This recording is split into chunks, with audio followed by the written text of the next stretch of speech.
My dad says he feels really sorry for me, and to be fair, if you walked around here and looked in from the outside, I can probably understand why. I'm 42, I live in a caravan, and a shower up there in the top end of the field, and I cook in the space of a matchbox. But the truth is, I don't feel sorry for myself at all, because I did this for a reason. You see, this didn't just happen overnight.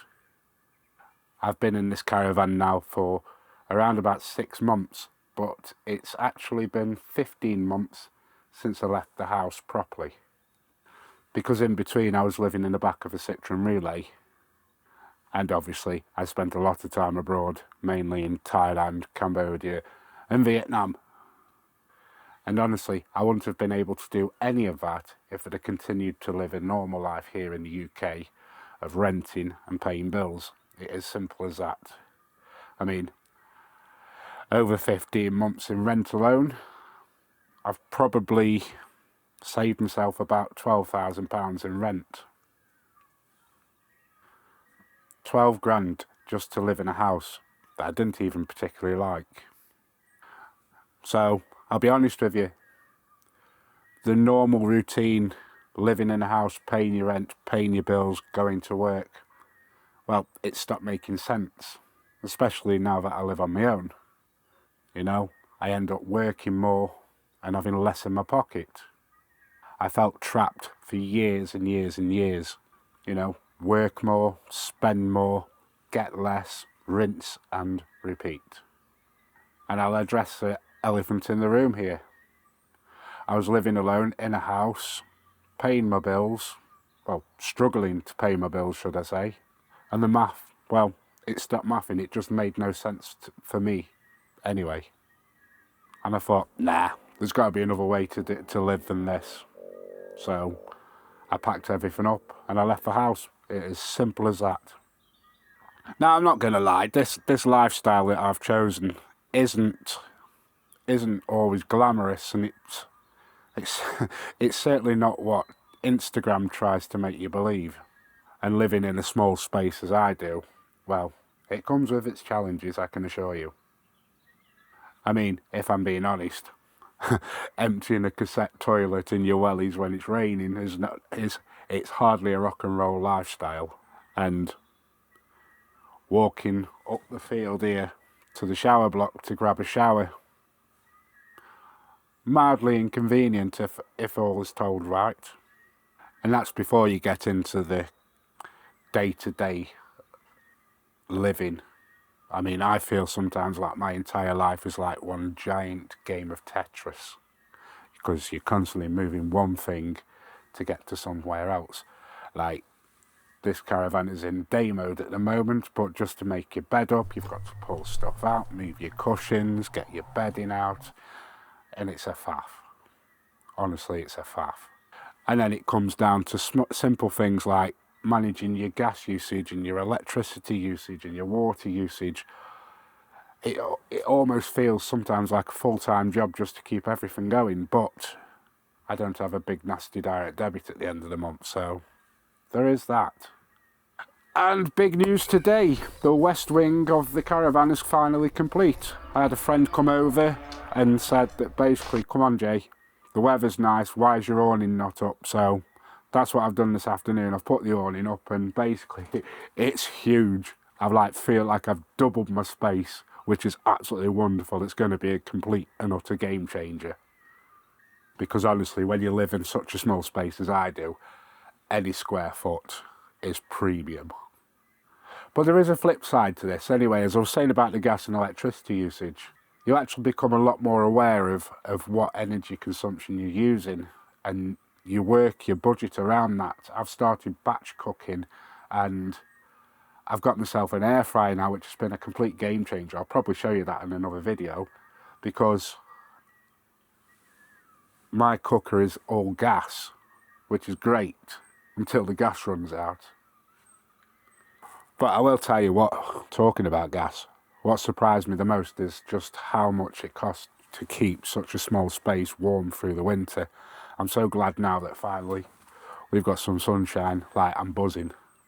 Now, I'm not going to lie to you and pretend that this is all perfect. And the space, I've already mentioned, it can feel claustrophobic, and yeah, cabin fever is a real thing, honestly. You would never understand it unless you lived in such a small confined space, but cabin fever is something real. But again, now that the weather's brightening up, I intend to spend a lot more time outside, and especially now I've got the West Wing fit golden. And yeah, life is a trade-off. I mean, I'm not going to say this is perfect, it's far from it. But honestly, the positives far outweigh the negatives. And if anything, a lot of the negatives are just mild inconvenience. I mean, I can sleep easier at night because I'm not spending 3 weeks worth of wages just to pay somebody else's mortgage and keep the lights on and the heating on, you know? Massive, massive difference. I think I'm probably £1,000 a month better off.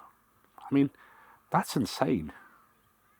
And that's the biggest thing for me, because feeling like all that effort was just keeping me in the same place. Like, I was working overtime to pay the bills, and now I'm cramming my overtime in at the moment. I'm not going to lie, which is partly why the videos have slowed down a little bit, because I've got something really, really interesting coming up, and it involves an aeroplane, so I'll let you guys try and work out or guess where I'm going to, but I've got some pretty interesting places, should we say, that I'm going to take you with me on. And if we're being real, I suppose it doesn't really matter whether you live in a house or a flat or a van or even a boat. There's always going to be friction, you know. Maybe your neighbours are a bit of a not so good person, or, you know, there's always going to be issues wherever you live. I suppose one of the bonuses I've got is I could literally hook it up and move if I wanted. I quite like where I am. It's quiet, bit out of the way, but it's still on a bus route to work, so winner. And I guess I don't have to mow the lawn where I am here at the minute because it's all included in the fee. And the amount of crap people throw away, which is actually quite useful. I've just snagged myself a free barbecue, so it was on my to-do list to buy one. I don't need to buy one now, I just need to buy some charcoal, and then in the coming weeks I'm going to have myself my first barbecue. I cannot wait, because everybody else has had barbecues on this Easter weekend. I haven't got one, but then I went to my mother's and had a lamb dinner, so swings and roundabouts, I suppose, but I am looking forward to a barbecue.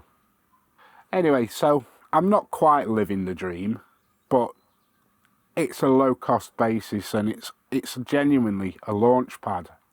And I think, honestly, this whole lifestyle has been cemented from the time I did spend in Southeast Asia last year. You know, I got that taste of freedom, and it's freedom I've not had for most of my adult life. I brought 2 children up, mostly on my own. They've grown up and left home now, and I went to Southeast Asia, and I'll be honest with you, I lost a bit of discipline, because the whole idea of going to Southeast Asia was to take the camera with me and film the entire journey. A week in Bangkok, and that was everything just went sideways. I had an absolute blast. I'm not going to lie, I would not change anything for the world, but yeah, I've got to have a bit more discipline this time, which is, like, again, I'll say I've got something coming up soon, and hopefully the proof will be in the pudding, because you'll be able to come along with me and see what I get up to. Coming back from Southeast Asia, it gave me a completely different mindset to life. Life is for living. Life is not for anything else but for living. I would rather die skint with a lifetime of memories than be the richest man in the graveyard. Just putting it out there, life is for living, and that's exactly why I've designed this life the way I have. So yeah, this is not the perfect life, but this is my life, and it's moving forward. and it's exactly where I want it to be right now. I wouldn't change anything for the world. So yeah, it's not perfect, but at my age, perfection means close to nothing. And I've never been really one for keeping up with appearances. I've never caught the fascination of buying a new car every 3 years because next door neighbour's got a new car. Pathetic, really. But I suppose that keeps the wheels of consumerism going, I suppose, but it's not for me. So yeah, I'm quietly going around living my best life. So Dad, if you're still watching, don't worry about me, mate, I'm fine. And I've got to be honest, if you did ask me right now, would I do it all again? Well, you betcha. Yeah, I would.